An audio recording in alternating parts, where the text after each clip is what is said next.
Hey guys, I'm Patricia Fradenberg. Hope everybody's doing well today. Just wanted to let you guys know a couple things in your vehicle features that is very, very important under stress when you're broken down or you have a flat tire or you need gas. There's certain ways very easy ways that you can get a hold of BMW Roadside. It's basically one click away. You're going to go up to the top of your vehicle, depending on which model. It will say SOS. Open that little tab up and you're going to push it. And make sure you're in a safe area and you're outside somewhere.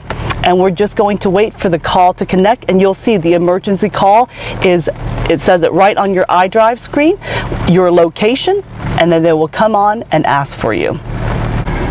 BMW Assist, I've received an accident assistance call from your vehicle. Are you okay? I am, thank you. Can you see my location okay? I can. I show that you're located at 225 Kentington Drive in Durham, North Carolina. Is that correct? Correct. Thank you for all your help. We're good with the test call. Have a great day. Okay. You as well. Thanks for using BMW Assist. Thank you. Okay now. See how easy that was? So you're safe, someone answers right away, and you don't have to worry about your cell phone or anything at all. Hope this was helpful. Thanks, guys.